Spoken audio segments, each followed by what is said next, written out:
League of Women Voters County Board Supervisors Candidates Forum, recorded March 10th, 2026. Good evening. Welcome to this forum for the Portage County Supervisors for Districts 1, 8, 12, and 14. My name is Sue Buck, and I'm a member of the League of Women Voters, and I will serve as moderator for this forum. The League of Women Voters is a political but nonpartisan organization. The League's primary purpose, is to encourage voting by registering voters, providing voter information, and advocating for voting rights. Tonight's event is a part of providing voter information through candidates sharing their views of issues of concern to Portage County residents.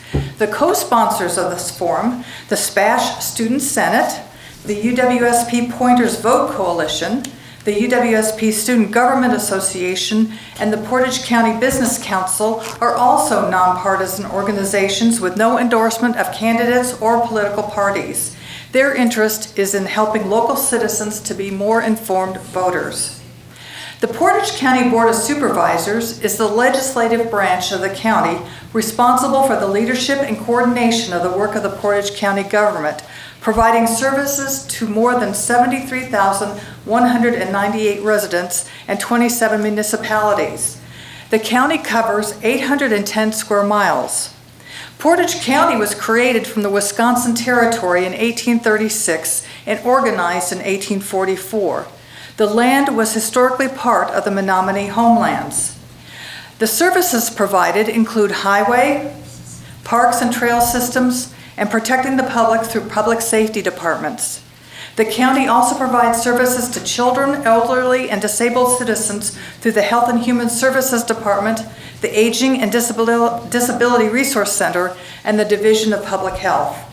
It is the mission of the Portage County government to enhance the quality of life for all its residents by providing fiscally responsible services that enable the citizens to build productive communities, families, and lives. The 2026 budget for Portage County is $142.2 million. Key allocations include $26 million for general county operations, a little over $3 million for EMS, and $6.88 million for debt service. The Portage County Board meets the third Tuesdays of the month at 5 p.m. County committees meet throughout the month, and there are 42 county-related committees. The 25-member County Board of Supervisors are elected every 2 years on even years and serve a 2-year term starting in April. County supervisors receive $62.87 per diem, plus mileage of 72.5 cents for county board meetings that they attend. Supervisors receive $55.49 per diem plus mileage for attending committee meetings with a maximum of 2 meetings per diems per day. And committee chairs receive $70.49 per diem and mileage for attending committee meetings. We appreciate that the candidates running for District 1, for District 8, for District 12, and District 14 are participating this evening. Candidates for District 1 are Doug Stingle and Stephen Klein. Candidates for District 8 are Dax Burrows and Desiree Reddit. Candidates for District 12 are Michael Splinter and Danny Mercer. Candidates for District 14 are Chris Randazzo and Kevin Ebel. With us this evening are Stephen Klein, Dax Burrows, Desiree Reddit, Michael Splinter, Danny Mercer, Chris Randazzo, and Doug Stingle. Kevin Ebel did not respond to our invitation. To provide the most time to hear from the candidates and to provide a fair and equal opportunity to answer questions important to you in this community, I will review the format, time, and terms for this forum, and this has also been reviewed with the candidates. Each candidate will have 1.5 minutes to introduce themselves and make an opening statement. They'll have 1.5 minutes to respond to questions, and they will also have 1.5 minutes for their closing statement. And if necessary, I will repeat the question if you want me to. Candidates will respond first to some questions submitted by the forum sponsors and then questions from the audience. Questions from the audience must be addressed to all the candidates. If you want to submit a question, please motion to one of the ushers. There's back there with index cards and pencils, and they'll come by and give that to you so you can write out your question. The League reserves the right to review and screen questions for relevance and to avoid duplication. Timers are in the front of the candidates' tables. A green folder will be held up when the time starts. A yellow folder when 30 seconds remain, and the red folder means the time has expired. Candidates may finish their sentence and then please stop so the next candidate may begin their response. And candidates are asked to keep their remarks germane to the questions and fair to the participants. And the moderator reserves the right to interrupt to ensure that these ground rules are observed. The order of response to each question will be rotated. We will alternate which candidate answers the question first. And the order of the opening statements will be chosen by random drawing of the candidates' names. As I've already stated, participating in tonight's forum are Chris Randazzo, Danny Mercer, Michael Splinter, Douglas Stingle, Desiree Reddit, Dax Burrow, and Stephen Klein. And we'll now begin with a 1.5 minute opening statement. And we have our fancy bowl here with the names. And our first is Danny Mercer. We'll start with your opening statement. And I will give you the microphone. Thanks, Sue. Danny Mercer, District 12, Town of Hull. I was not raised here. I'm from Cobb County, Georgia. I grew up on a farm that my great-grandmother owned. We lived in basically an old ranch house there. And as many people probably know, you learn a lot on a farm. Baling hay, plowing, hunting, fishing. It's a lot of fun, a lot of work. But I was very proud to get my first paying job when I was 9 years old from the work I did at home. I split wood for an older gentleman who couldn't do it himself anymore. And I really, really loved it. And I learned that I really loved hard work. And it really brought me into a love of construction. So I got into construction, service maintenance, HVAC, appliance repair, all those sorts of things. And when my wife and I had our second child, and we were planning on having more, we sat down and decided we wanted to have someone stay at home with the kids. So when they get off the bus, lights are on, music's playing, food's cooking, all that sort of thing.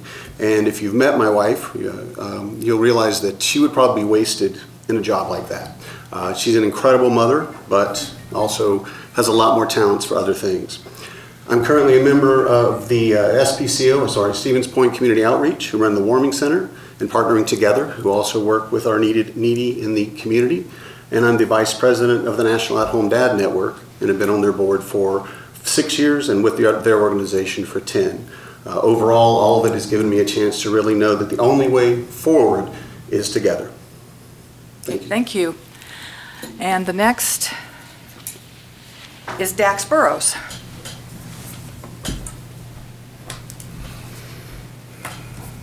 Good afternoon. My name is Dax Burrows. I'm running for District 8, County Board of Supervisors, of course. Let me tell you a little bit about myself. I'm a lifelong resident of Portage County. I grew up here, attended Jefferson Elementary School here at Stevens Point, went on to P.J. Jacobs, and then on to SPASH. In my junior year of high school, I enlisted the Wisconsin Army National Guard, then graduated in 1999 and moved to the university, where I graduated in 2004. Upon graduation, I commissioned the United States Army in 2005 and went out and gained a whole lot of experience in leadership, crisis management, and planning. I've had a diverse range of assignments during my time in the military, from platoon leader in South Korea to company commander in Kentucky. I have 2 deployments to Afghanistan, once as a supply officer, once as an intelligence officer. My last job in the Army, I was a professor of military science back here at the University of Stevens Point, where I was promoted to the rank of lieutenant colonel and commissioned 66 lieutenants back into the military through the Wisconsin Army National Guard, Army Reserves, and active Army.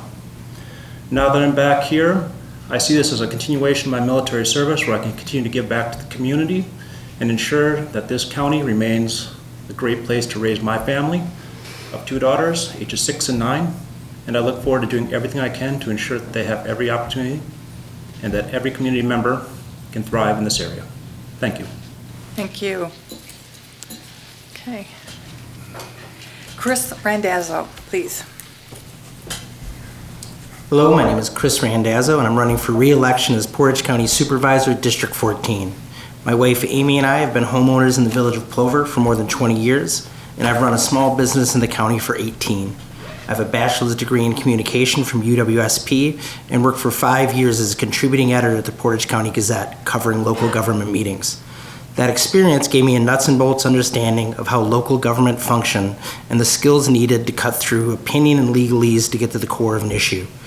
During my 2-year term, those skills have served me well in understanding the tough financial situation the county is in. With your vote, I'll continue to use them to make pragmatic choices that best serve the county. I'm running for a re-election because we need to continue the progress we've made in the last 2 years in repairing county infrastructure and protecting its groundwater. For too long, an entrenched group of supervisors has stymied progress in this county, waffling on major decisions, ignoring staff recommendations, and fighting attempts to protect our groundwater. We need to do better. Thank you. Stephen Klein, Steph Klein. My name is Stephen Klein, running for District 1 Supervisor. Spent 8 years in the military, 4 in the Marine Corps, 4 in the Army. I'm on the I'm on CDAC, Board of Directors for WTA. Spent 2 terms Board of Directors for the Isaac Walton League, conservation environmental group.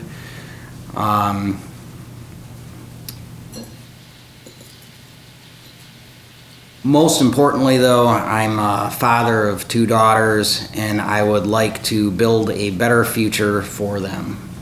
Okay. Thank you. Doug Stingle.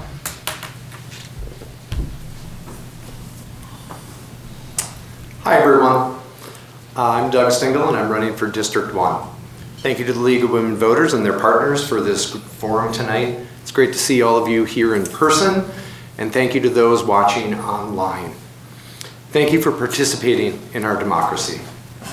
My wife and I moved here on New Year's Day in 2003, and we have proudly called Portage County home for the last 23 years. I work at the Alumni Association at the University of Wisconsin-Stevens Point, and my wife is a teacher here in the Stevens Point School District. We have 2 sons, one of whom is an active duty United States Marine, and the other is a student at P.J. Jacobs Junior High. I love Portage County, and I truly believe that local government can make people's lives better. The 3 pillars of our campaign are: stand up for community and democracy in a time of increasing pressures, protect our natural resources, particularly our precious water. Drinking water for everyone, safe drinking water for everyone, is paramount.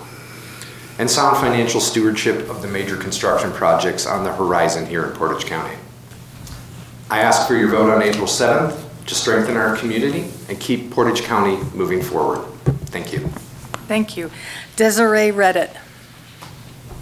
Hi, I'm Desiree Reddit, and I am a municipal clerk for the town of Hull, which is the largest town in Portage County. I'm running for county supervisor because local decisions should reflect the voices of the people who live here and not politics or special interest. I want to represent Stevens Point and District 8 with leadership that listens, responsible taxes, safe, well-maintained roads, community-driven decisions. Every dollar collected from the Portage County taxpayer should be spent carefully and transparently. As a supervisor, I'll focus on responsible budgeting and long-term planning, not wasteful spending. I am a Wisconsin certified municipal clerk for the Wisconsin Municipal Clerks Association. I'm also a member of the Wisconsin Towns Association. I am a Wisconsin professional clerk through the UWGB. I have a business administration degree, and I have been the appointed clerk for 4 years at Hull, and I see the importance every day of what the county decisions make on everyday people and that we need. And everything, I do elections. I'm the chief of elections in our town, and I do a lot of the budgeting and responsible for every day helping people in our community already. I already work with the county. Maria Davis, the best county clerk we have ever had, and just want to be able to help people and do what's right, and we're not taxed out of here, and to get things done. Thank you. Okay, and Michael Splinter. Always lose the lottery everywhere I go. Shakespeare once wrote, "Brevity is the soul of wit," so I will be brief. I am Mike Splinter. I am a 50-year resident of the town of Hull, and I've served as District 12 County Supervisor for 10 years. I have served on a majority of the different committees of the county over my time as county board supervisor, attending over 600 committee meetings and 20 state conferences and seminars. After that, I think I've learned a thing or two about county government, how it's run, and how it gives the taxpayers the best bang for its buck. My hope is to continue to use my experience on the county board to make sure that common sense decisions are the basis of any direction the county takes in the upcoming 2 years. Thank you. Thank you all. And we will start with the questions. And we will start with, I'll pick one name, and then we'll go from there. Doug Stingle, we're going to start with you, and then we'll go down that way and come back. And then the next time, Desiree will be first, and so on. We'll keep going around, okay? So, here's the first question. Water quality, I guess I need that, don't I? Oh, Sorry. got ahead of ourselves. We need more mics. Yeah. Water quality continues to be an area of concern for many county residents. How would you balance protecting water supplies with the financial interests of both family and corporate farmers? So that's a really good question, and it's a very important question.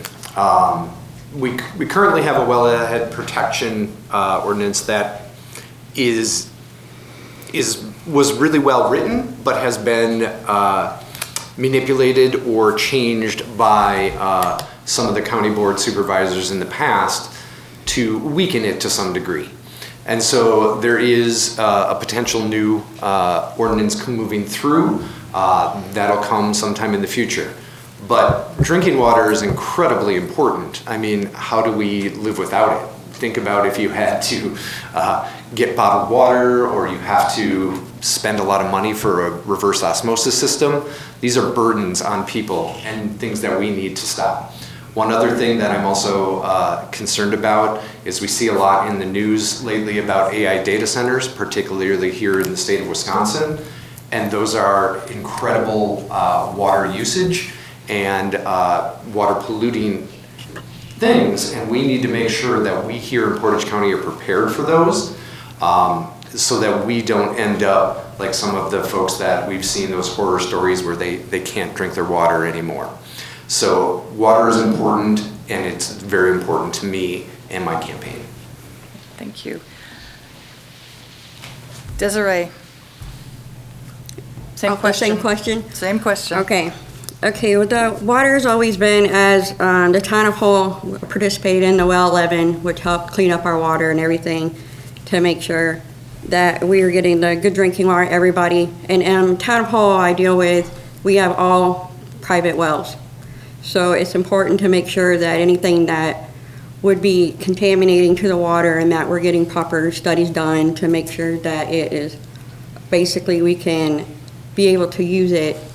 We don't want, I showed up to the water and planning and zoning meeting about a week and a half ago, and there was a lot of fight back on the clean water, and people that have bought their homes and they can't even drink the water or anything. And with that fact, would you really want to take a shower and other things in your own home, and you wouldn't be able to sell, I would think, a home like that you couldn't even drink the water.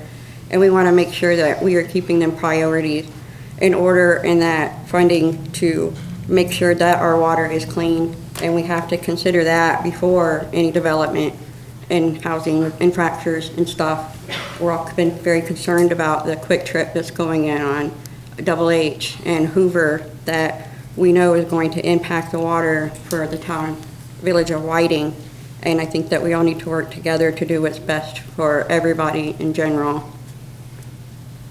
Okay, thank you. Chris Randazzo. Groundwater should be something we can all agree on. It feels so ridiculous that we talk about it and we talk about balancing, protecting our water versus anything. If our ordinances at some point impact people who are already in areas and impact farming, we should look at financial ways to help them. We should maybe take some of the burden off their shoulders, but at no time should we consider lowering or changing our ordinances to protect pockets of individuals or corporations. A great example of this right now, just 2 meetings ago, changing our wellhead ordinance came up. All we are trying to do is protect the rest of the county. There are pockets of the county that, due to actions of the board, are less protected than the rest of the county. It seemed a slam dunk to me that we would extend the same protection to more rural communities than we did to the rest of the county, but somehow we did not. We delayed it. We're going to try to bring that up one more time, but protecting groundwater and keeping nitrates out of it, not remediating it, needs to be one of our top priorities. Can you read the question again? I sure can. You need this. I'll Be loud. I'll be loud. Water quality continues to be an area of concern for many county residents. How would you balance protecting water supplies with the financial interests of both family and corporate farmers? Thank you. I mean, it's already been said several times, clean water is non-negotiable. There's really no other stance on it, in my opinion. There are a lot of very complex things that go in, and many of the things that already been brought up was probably what I would have said, the wellhead ordinance as an example. That needs to be, well, I think it needs to be edited again, but it definitely needs to be put in place. These are the things that we need to do to protect ourselves, our children, our grandchildren. I'm expecting to live here for the rest of my life, and I think at least 2 of my kids probably will as well. And I can't imagine them having to go buy water from the store every day. That's just something I think would be inexcusable if I ever allowed that to happen. Okay, thank you. Steph Klein. I'm going to talk more about what we're already doing. So, the Isaac Walton League, which I am a member of, I'm termed out, so I'm no longer on their board of directors anymore, but I was privileged to be the national representative for our club this last year. And we passed an agenda to fight the data centers for clean water. We also run one of the only salt watch programs in the country, and we have brought multiple times to board and state, county and state powers that there's a major issue with one of our neighboring counties, and nothing has been done about it. And I would like to see some major changes there. I also chair the stream improvement project, and we do a project in conjunction with the DNR every year with that. And yeah, it's something I'm already very involved in.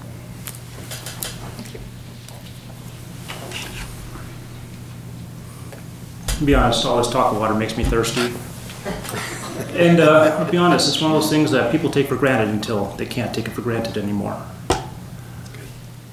Protection of water, of course, is paramount. It's everyone's health. There's nothing worse than reducing your life just by doing things like taking a shower and drinking water. There are a number of things that can be done. You've heard already about some things that are being done, but making sure that we strengthen our wellhead testing to keep a lookout for those contaminants that are in our water, to strengthen those to see an issue before it becomes an actually critical problem. Working with our farmers to encourage them to plant cover crops, reduce fertilizer application where possible, or to go into precision watering of their crops. Scrutinizing high-capacity water use is another one. They talk about data centers as an example. You can't dismiss them out of hand. The future's coming. That's one of the things that may be here. But you can restrict where it's going to be done or how much water they can use. And that's something that has to be looking at carefully and considered closely before you're allowed to move forward with a project of that type. And next, you have to protect the waterlands, which are our natural recharge areas for those, to ensure that there's always water coming down the pipe, figuratively and literally. Thank you. Thank you. And then Ms. Michael Splendor.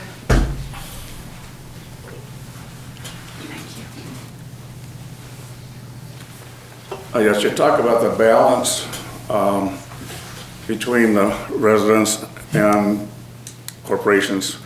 Nothing's more to the point than when I was on the Land and Water Committee for 2 years, we had many, many discussions with the residents of Nelsonville, and there were a lot of accusations against the Gordonville farms out there as far as polluting their water with nitrates.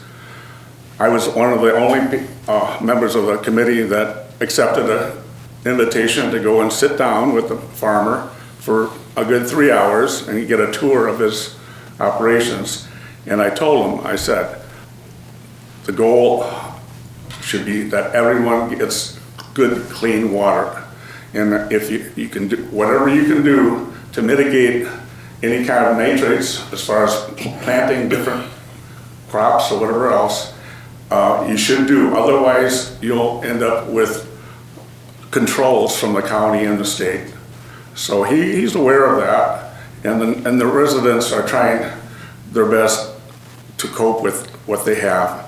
And we also have provided them with the osmosis systems and whatever else that we can provide from the county to make sure that whatever water they drink is clear and free of pollution. Thank you. Thank you. Thank you. And we will start the next question with Desiree. And here it is. The county board recently approved the borrowing of $160 million for the construction of a new jail and renovations to the county courthouse, with a projected property tax increase of approximately $53 to $89 per year per $100,000 of property value. And that was taken from an article from the Metro Wire in November of 2025. How will you prioritize future projects that may also require additional significant funding, such as the full courthouse remodel, which was not included in this borrowing resolution?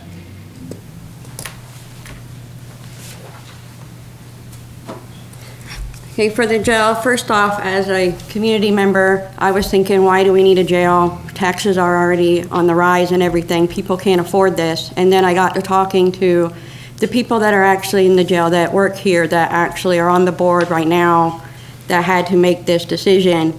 And it was completely necessary. Even in this building, I've heard there's nowhere over in the courthouse that they can even have inmates that go to court. So there's nowhere for them to put them to actually be able to wait until they get to go in. So with that understanding, it goes both ways with the whole jail, what we needed. And taxes are going to go up, but the question is it the right time for that with everything else on the rise and everything that we needed? And plus with the budget is that actually what we needed for the funding? Like, could we have done it cheaper? Or basically with budgeting, it's budgeting around to see what we actually do need right now and what we don't. And a lot of this is set into place. Like 5 years ago, what we needed 5 years ago is not exactly what we need and what's going on right now. And I know people aren't happy with the new jail, but it was something that the board decided that was something that we needed right now, and that we're moving forward with that. And hopefully that we will be able to prioritize in the budget to make room for that moving forward and try to make better decisions. Okay, thank you. Chris? This is a complex issue. The price on that jail is high, but we examined the project as a board and early on decided we wanted to do the project right, not on the cheap, and that put us in one direction. But the position we're in now, saying these projects are needed now, is inaccurate. Almost every project in the county was needed a decade ago, was needed 15 years ago, was needed 20 years ago. We're paying these prices now because we had a board that couldn't work together and make its decisions. What we need are pragmatic people who can live with ugly choices. I can't remember who this quote is, but Mike may have me on one that the perfect is the enemy of the good. For too long, this board has been unable to make decisions, which has led us with projects that are stacking up at higher and higher costs. It cost us our healthcare center in that was basically, the infrastructure was so bad that we couldn't afford to fix it. It means we have to do the jail now. We have the planning approved for the courthouse, but we can't finance it all at the same time. Balancing it now and in the future is going to be incredibly difficult considering the levy limits we are under. Taxes will go up. I wish there was an answer that wasn't true, but as the county has been living on a shoestring budget for decades, that's where we are. Okay, thank you. Danny Mercer. I think 90 seconds would be nowhere near enough to really explain how to really fix this problem. It's been going on for a very long time, and it's not going to find an immediate repair. The budgetary constraints, the fiduciary responsibilities of the board and of the county, the things that we are already paying for that, as Chris just said, are not there yet. The critical infrastructure needs that we have now are nothing compared to where we will be in the future. I believe that in order to survive, we have to grow. So the more we have planned, the more we're going to have to pay for in one way or another. Balancing that is not going to be simple, and it's not going to be easy. And I think, as I said, 90 seconds just isn't enough really to get into all the details of it. But I think you'll all agree that it is something that is at the forefront of all of the board supervisors at this point, and definitely at the forefront of my mind as well. Thank you. And Steph Klein. So, we've all heard the best time to plant a tree is 20 years ago. Next best time to plant a tree is today. Putting things off is not going to make it cheaper. I own several businesses. I can think of one project right off the bat. Was bid out by the previous owner for like $4,000 about 7 years ago. Now it's $35,000 to do that same project. Putting things off is not going to make it cheaper. Doing it cheap is not going to make it better, because the current jail, the reason it doesn't fit our criteria is because because they did it cheaply and they made a mistake, and so the rooms which are supposed to be able to house 2 people can only house 1, and that is why it is too small. So yeah, we need to we need someone to bite the bullet and do it, and money needs to be spent wisely so that taxes just simply don't go up more than they have to. Thank you. Dax Burrows? Yes, would you repeat the question one more time? You can yell. I'll yell loudly. Thank you. I'll just put the last part of the question, which is the meat of it. Okay. How will you prioritize future projects that may also require additional significant funding, such as the full courthouse remodel, which was not included in this borrowing resolution? I'm going to echo what I've heard from some of my counterparts down here. Nothing gets cheaper with time. Some of these projects need to be taken on sooner than later. There are some things that we can do, however, such as prioritizing core services such as public safety, EMS, roads, and human services, the core functions of what the county board does. Other than that, we can start looking at expanding intergovernmental partnerships to try and save money in other locations. Why buy a piece of equipment when another county can split the cost with us and we can share it? We can look at strengthening the county's grant program to try and get state and federal dollars to help offset the cost of the things that we're paying for here. Again, get somebody else to help us pay and reduce those costs for our individual taxpayers in our county. We should look at building a multi-year budget so we can avoid tax spikes in the future, so we don't dislocate somebody who might be living day to day on a fixed income. And then we need to encourage an economic development that extends the tax base. The more people we have paying into the system, the cheaper it is for everyone across the board. And those are what I would look to do if I was elected to the board. Thank you.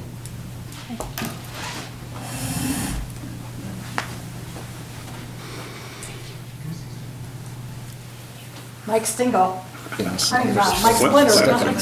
Sorry. Yeah, the $160 million for the jail and the courthouse were broken down basically $120 million for the jail and $40 million for the courthouse remodel versus building a whole new courthouse. The city's going to be over there for at least another year or two. If you look out the back here, they got the old building almost demolished and they're going to put a brand new one up. And once they move out, then we can do a remodel on that, on the courthouse. The jail should be starting in the next year. And we'll get that out of the way first. So that's the $120 million that you have to borrow first. And then after it gets paid off, then we'll get the courthouse borrowed. So it doesn't have a $160 million hit to the taxpayers right away. We spread that out. The one thing about the courthouse that's an exception is what they're putting $3 million to improve the security of the courthouse. I have been a long time advocate of having a single point of access to that courthouse. There are too many people running around the streets these days with whatever, and we have to tighten that up and make sure that everything that comes into that courthouse comes in one area, and that's for the safety of everyone that works in the courthouse and those people that are constantly coming through the courthouse. So that's a priority that should happen in the next year. The jail will happen, the construction will probably break down in May or June, and we'll have something that's mandated that we have to take care of. Thank you. Thank you. And now, Doug Stingle. So last year, I got an up-close look at both the jail and the courthouse. I was not for nefarious reasons. I was a member. I was lucky to take part in leadership Portage County through the Portage County Business Council, and part of that was we took a tour of the jail and talked to the staff there, and heard about the real immediate need for us to move into a different facility. I also got the civic duty of being on a jury last year. So I got to spend time in the courthouse and talk to the bailiffs and the judge about the needed security upgrades that are needed at the courthouse.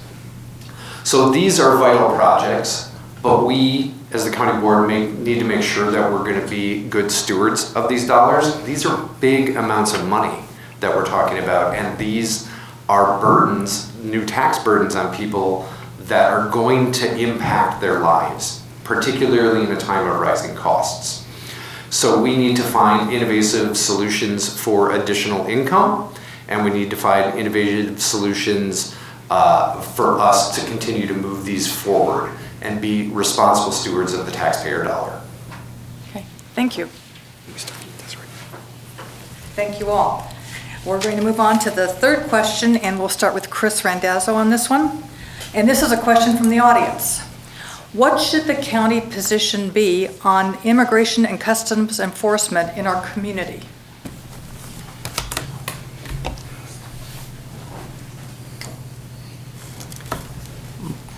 This is a complex issue, and of course I get this one first, but honestly it's on some level an easy one. What the county position should be is in protecting our residents, our neighbors. Every human being has rights, whether or not they're citizens, whether or not they're here in a way that everyone would agree is the proper way. They're still humans. They have rights. We need to protect them. I've talked to the sheriff about this a little bit and tried to get some understanding of it. I'll feel bad for not remembering the name of the agreement, but we're lucky in Portage County in that our sheriff has decided not to hold non-criminal ICE detainees, I guess is the best way to put that. And that means that we're doing everything we can to protect the rights of our residents and anyone who is here. The county board will have very little to say from an ordinance standpoint on what ICE does in this community, but we need to be vocal in our support for everyone who lives here. Our neighbors deserve our protection, and that seems like a no-brainer to me. Thank you. Danny Mercer. My wife was a police officer for 14 years in DeKalb County, and that's just east of Atlanta. They share a border, basically. The first time I was told about DeKalb County from one of the other officers I knew was that it's the Wild Wild West. It's one of the places where you have to, or you're allowed to qualify with an AR if you have it yourself, and you can carry it with you in your cruiser. That was just mind-blowing to me. I have a lot of respect, therefore, for law and order and for our law enforcement officers, police officers in general. However, I have more respect for things like our Constitution and our amendments and the fact that every person deserves due process. Everything that I've seen so far from ICE is that they don't really care about due process. I personally take that very, very strongly. Now, what the county's position is, as Chris said, the sheriff has been, I think, wise in not agreeing to allow ICE to come in and take non-criminal prisoners. And I agree with that stance. Where we go from here is going to be determined by where ICE goes. And I will speak to that if it happens. I'm hoping they never show up in Portage County, personally. Okay, thank you. Steph Klein. So, I spent a lot of time living abroad, and I brought my wife here from another country. And after tens of thousands of dollars to do the immigration process, or more during than after, I remember telling her we should just go to Mexico and swim across the river and save the heartache and the money. I'm glad we didn't take that route, but the sentiment was certainly there. There's a legal process for immigration, and we need to follow that legal process, and we need to treat everyone with the same with the dignity expected for human beings, and regardless of their legal status. Okay, thank you. Dax Burrows. You already heard a little bit about my background, but what I didn't mention is my father was a Portage County Corrections officer up here. I will tell you that law enforcement has a job to do. The Army has a job to do. We don't always like following the rules that we get. But there is a process for when you have to follow the law. I would never recommend that anyone not follow the law or break the law or choose when to enforce the law. That said, the job of our services here, the Sheriff Department, is to uphold the law, not to intimidate citizens, not to go out and find people who are doing the right things. If somebody is going through the process, they need to have the time to complete that process, go through the legal process, and give the amount of time that it takes to see that through to the end. The court system should be deciding that, not somebody being picked up off the street, hustled to an airport, and shipped someplace.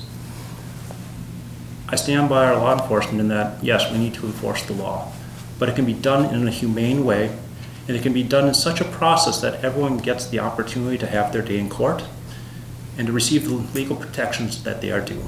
Thank you.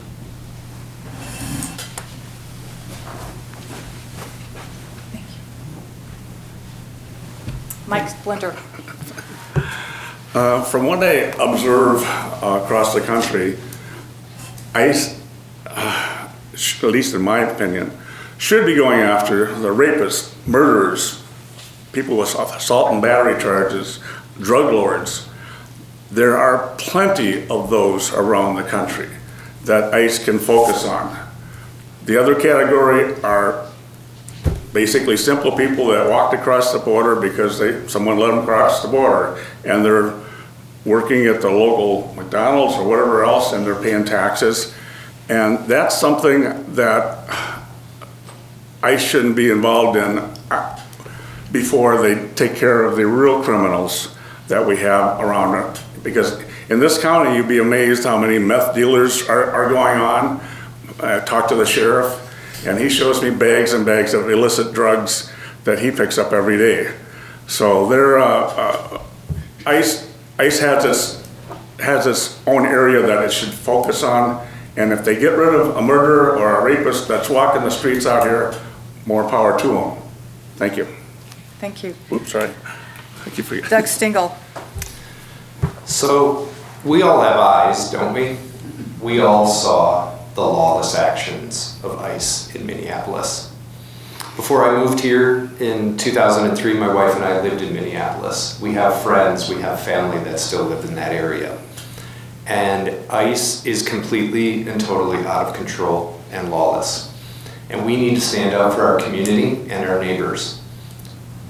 Everyone in this room, save Native Americans, are immigrants. We're just degrees from how long ago that was. So I'm very happy that the Portage County Sheriff has not signed a 287G agreement thus far with immigration with ICE, and I would encourage him not to do so. So as you may remember, one of my pillars is to stand up for our community and our democracy, and we need to protect our neighbors that are here just trying to make a living in every legal way that we can, because a lawless, masked police force has no place in America. Thank you. And Desiree, read it.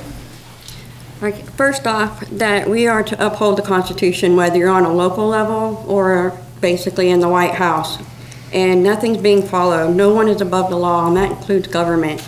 This is not being done right. Racial profiling and going in like thugs to take people off the streets. These are people that our kids go to school with, that work with us, and people that are not here legally. There is ways of doing that, and the way that ICE is going about is not following the law and the due process for everything. It's inhumane, and it isn't not right, and we are to follow the law to the T for our community. And it's not about basically the left versus the right. This is about mortality and basically being, humane and loving thy neighbor kind of thing. And we want to make sure that everyone here that has a right to work and live the American dream, and whether they're here from another country or anywhere or not. And there's, for elections, we make sure that people are basically citizens and that they get to vote and everything, as long as that they are a citizen. And we want to make sure that we basically aren't doing illegal ways to get rid of people we don't want or anything that people don't agree with. So basically, we need to follow the law as the government and do what's right. Okay, thank you.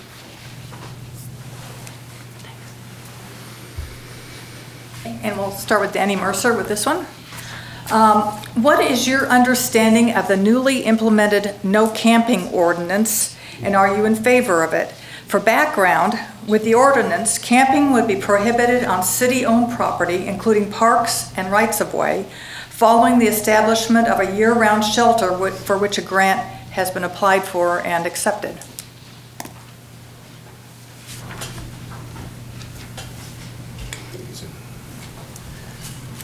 As I mentioned earlier, I am on the board of directors for the Stevens Point Community Outreach. We operate the Warming Center currently, and I'm also on the board for Partnering Together. So the reason I bring that up is because it really talks directly to this question. I sat in a meeting with the mayor talking about the no camping ordinance and what it would mean. And if you look into it, there are a lot of pros and there are a lot of cons. One of the issues, though, that it's looking to remove is the people that refuse to use the shelter or refuse to meet the standards to use the shelter.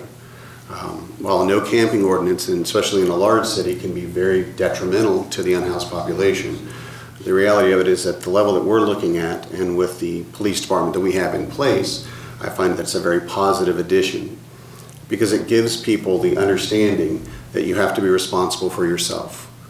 There are people, there are people in our unhoused neighbors that are, they get up every morning and go to their job, which floored me the first time I heard it. But there are people just like us, and they need a place to sleep. And I don't think anyone would want anyone to freeze on the streets at night. But the camping ordinance is going to be addressing those who refuse to meet the standards of the shelter by whatever that might be. A lot of times it's a blood alcohol content and things of that nature. So I'm in favor of the ordinance. Okay, thank you. Steph Klein. I remember as a kid here in Stevens Point, we had a single homeless person. He lived on the island on the river there. It was a pretty big scandal. Something has changed a lot since I was a kid here. Certainly more than one here. I think one of the biggest issues, like Mr. Mercer here pointed out, is the a lot of the people who are camping are refusing to meet the standards to utilize the shelters, and with the new shelter, that's going to be a big improvement. but we still need to hold people to account and make them do what we can to help them reach a point of self-respect where they are going to work into a better life and get off the streets. And so I support it. Okay, thank you. Dax Burrows? First things first, when it comes to sort of statutes of this nature, is that every person needs to be taken care of. Danny talked about the warming shelters, but making sure that nobody is left outside when it gets brutally cold out there. Taking care of the residents is one of those things that the county board does. Second, I would say we kind of need to focus on prevention. What can we do to make sure that nobody ends up in a position where they have to be camping on public property? Whether that's the use of short-term rental assistance or other assistance to prevent utilities from being shut off, but making sure that before it becomes a crisis, somebody has the ability to stay in their home. I couldn't speak intelligently right now into the specifics of that ordinance, but it's something I will look into. But I know first and foremost is taking care of the population and making sure that wherever possible, they don't end up in a situation where their only options are camp overnight or find someplace else to stay. Thanks.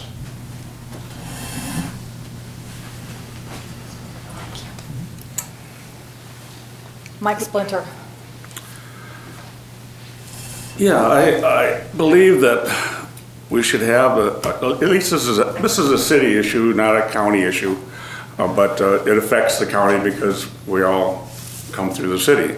I do believe that government should provide some kind of shelter that people can go to when the weather is inclement, rainstorm, tornadoes, snowstorm, and especially when the weather gets down below zero. That can be open from 8 p.m. to 7 a.m. in the morning, and that gives them some place to go that they know that they have shelter. If they have this shelter offered to them and they still are camping in violation of this ordinance, I'm not sure what you do with it. You give them a ticket, and I'm sure they don't have any money to pay the ticket. But at least the first go-around, they can give warnings and educate the people that need shelter. That's, hey, at this location, you can come between 8 p.m. and 7 p.m. and get out of the weather. And if they still persist on being repeat offenders, I guess that's something that they'll have to look at in the ordinance. But as far as the county goes, we have plenty of campgrounds. Thank you. Okay. Oops, sorry. Doug Stingle. Yeah, Mike is right. This is a city ordinance that we're talking about, but it does impact us all. So we are all really, many of us in this room, probably one unforeseen major expense away from catastrophe. I mean, the reason you see additional homeless people is the social safety net is eroding. Health insurance isn't what it once was. Medical expense is putting people into bankruptcy. And so without those social safety nets to fall back upon, people don't have homes anymore. They live in their cars. And so we need, as a community, to support those folks as much as we can through mutual aid and other avenues. I do think it is a fantastic thing that the city is going to have a new shelter, and I hope that it is utilized to its utmost. But we need to take care of our neighbors. We're one big community here in Stevens Point and Portage County, and everyone deserves to be treated like a human being. Thank you. Desiree Reddit. Okay, when it comes to homeless in our community, you hear a lot. Basically, it's like totally spread apart on how people feel about it. But the truth is that we do need to have policies in place and affordable housing that will not just shelter them for the night, but that will help them get on their feet. With the city, they put in for the new lockers so there wouldn't be the stuff left around from like the homeless and stuff, where you've got half the people that are using it and half of them that aren't. And you got to remember that our community lives here. When I'm taking my family down to Polito's Pizza downtown and you look across the street and there's already homeless lined up in front of businesses, some of them are already open. These are little mom and pop shops that still run a business. And we need to be able to try to help them, but also think about the community and who lives here, and do people feel safe having their families downtown. And we want to be able to help, but we also need to have things in process that will help them move forward and that they won't be stuck like that. And you're right, everybody, most people that do work are only, you know, one job away or from something bad happening or getting cancer. And we want to make sure that we can help everybody and find a way that we can meet in the middle. Thank you. And Chris, Red. Boy, I wish I had a reasonable answer for this one, because this isn't just a county issue, a city issue. The unhoused population is a national, if not worldwide issue that I'm just going to admit to being a little ignorant on. My business is downtown, so I am not unaware of the challenges that provides.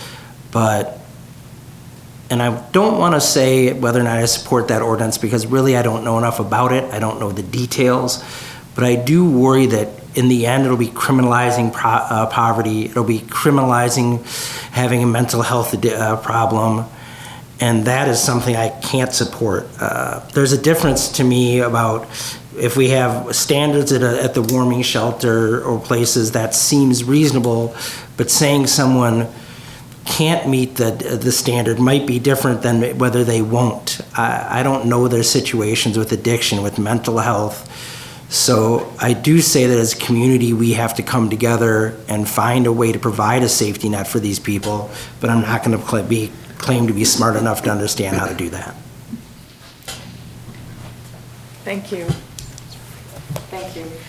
We have come to the time has gone fast. We have come to the time for the closing statements. And so the closing statement is an opportunity for the candidates to comment on topics not covered in the questions. And the order of the closing statements will be chosen by random drawing once again. So the first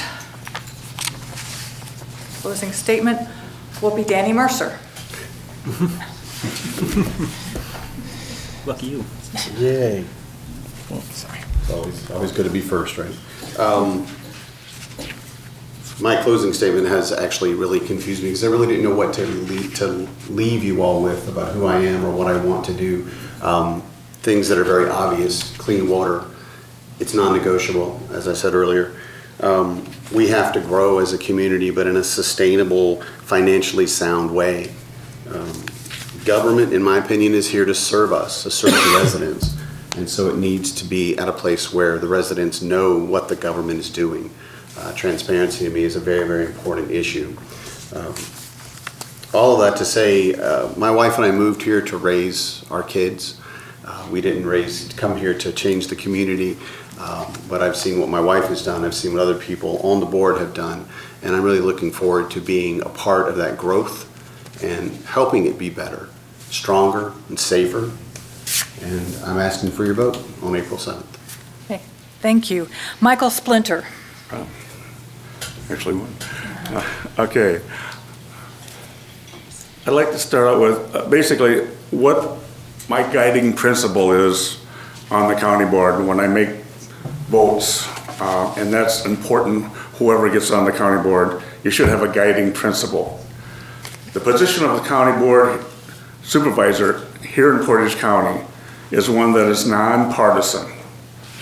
When you observe how divided our state and national representatives are, when the State of the Union or even the state of the state are given, it's refreshing to be part of a county government where common sense is the rule, not the party. I have long had a reputation on the county board floor as a moderate, which means I try to listen to all sides of an issue and what is best and what is in the best interest of all my voters in the 12th district.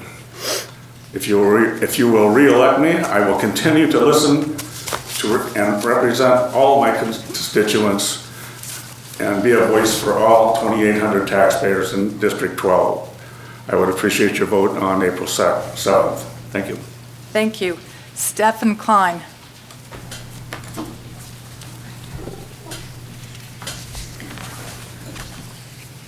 I've been in this town most of my life. Like I said, I moved abroad for a number of years, but most of my life I've been here. My great-grandfather laid bricks on the, or great-great-grandfather laid bricks on the convent down the road. My grandfather built Frank's Hardware. Great-grandfather built Frank's Hardware. My grandfather ran it for many years. I've seen this community change a lot over the years. Some for the better, some for the worse. One of the biggest shockers in recent years is watching the cost of living go up. I don't know how some people on the wages they're earning can afford to live in the houses they're living in. Rents are absolutely astronomical. When the county or the city passes ordinances, they raise the cost of living. The rents go up, and it's my duty to try and make a county that is affordable for the future.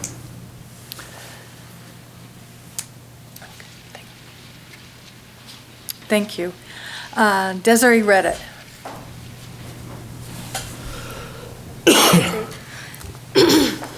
District 8 worked for me. Basically, I've already been a part of local government. I know how it works. I wouldn't start this in having to learn the process, the Robert's Rule of Order, and everything. I'm already keep up to date with what's going on in the county and the city and everything. I work at the town of Hull. Like I said, we have 5,517 people. And then for elections, I'm the chief of election. I have 3,800 voters.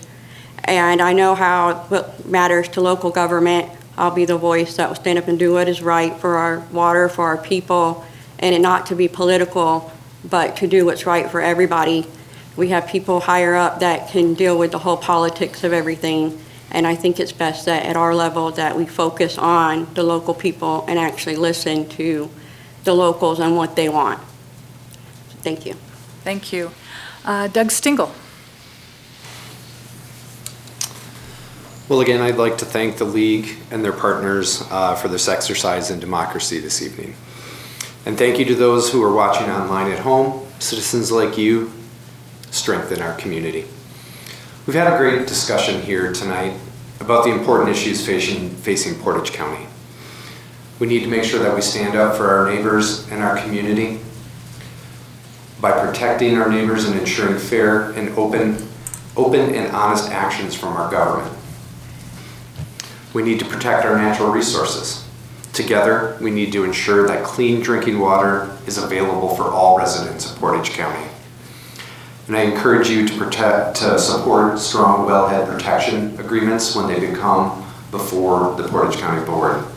Additionally, I'm going to work to protect us from future threats like AI data centers. We need to be sound financial stewards of taxpayer money, including ensuring dollars are spent responsibly in the large upcoming capital projects in the county. I love Portage County, and with your vote on April 7th, we can strengthen our community and keep Portage County moving forward. Thank you. Thank you. And Dax Burrows.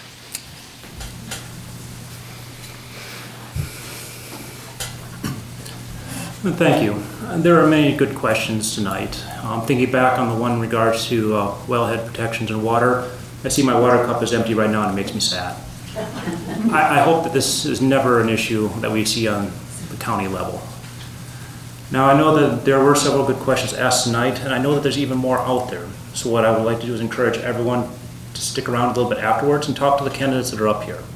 Ask those questions that you might have and are looking for answers for, or better yet, provide your feedback and thoughts. Because at the end of the day, whoever gets elected is going to be a representative of the people. It's our job to take your voice forward and to make sure that we carry out our duties in a manner that is fit. I would like to thank the League of Women Voters tonight, as well as the other organizations to help put this on, and enabled you to get to know us and where we stand, as well as provide an opportunity to share some thoughts to your questions. And I'd like to thank everyone else for their consideration to allow me to continue to serve on this board. where I can continue my tradition of service to the nation and the country and my local community. Thank you. Thank you.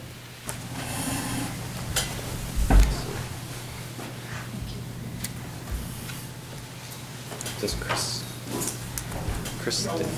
It's fine. I'm sorry. You didn't have to. Like, I was. Thank you. That was good. Thank you. You were doing it. No, I'm gonna say a thing. Sorry. No worries. It's fine. Good, yeah. Again, my name is Chris Randazzo, and I'm running for Portage County Supervisor, District 14. If re-elected, I promise to work with experts and stakeholders to get the best data possible on the important and complex issues facing Portage County. I'll use that data to try and find solutions that serve the community. Thank you all for coming, and thanks to League of Women Voters for running this valuable event. See, we could have skipped me. No, thank you. I apologize. It's nice to know you have people looking out for you. That's great. That's what our community is about, isn't it? Thank you to the candidates for the time and energy they have invested in running for the Portage County Board and for participating in this forum. As it was already mentioned, feel free to stay and talk with constituents in the lobby, as we have another forum following this, so please feel free to talk in the lobby. Be sure to stop by the candidates table if you are interested in the candidates' literature. On April 7th ballot, Portage County voters will also be voting for several other offices, including the Wisconsin Supreme Court, the Stevens Point Area School District Board, the Stevens Point City Alder Districts 2, 4, 6, 8, and 10, and the Portage County Executive. The League of Women Voters of Wisconsin has a candidate guide that may be found at vote411.org. myvote.wi.gov also provides information about the April 7th elections and the voting process. League contact information, including our website, email, and mailing address, is available at the League table in the back of this room. This concludes the forum for the County Board Supervisors, Districts 1, 8, 12, and 14. Thank you, candidates. Thank you, audience, for your participation and attention. We also wish to thank Seth Hendricks and John Quirk of the City of Stevens Point, who taped the forum and will replay the forums on the city site on stevenspoint.com/YouTube.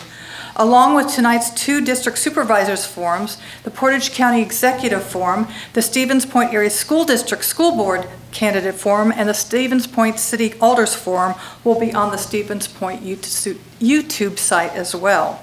These broadcasts are an appreciated service to area residents.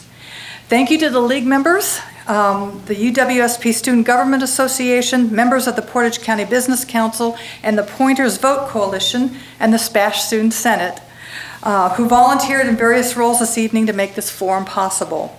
We couldn't do it without all of them. And I want to thank Todd Neuenfeld and the staff of the Portage County Annex for their assistance and for the use of these meeting rooms. Also, I had a note that Representative Moresi has the blue books available. They're free, and they are back there with him or out in the hallway. I'm not sure where, but he's got... I'll be signed by him too. But anyway, he's got those blue books if you're interested, and they're very good and have lots of good information in them. The League believes that when you vote, you are participating in one of the most basic and important responsibilities you have as a citizen. When you vote, you are empowering your political voice. So please remember to vote on April 7th. Your vote does count. And now let us show our appreciation to the candidates and have a good evening.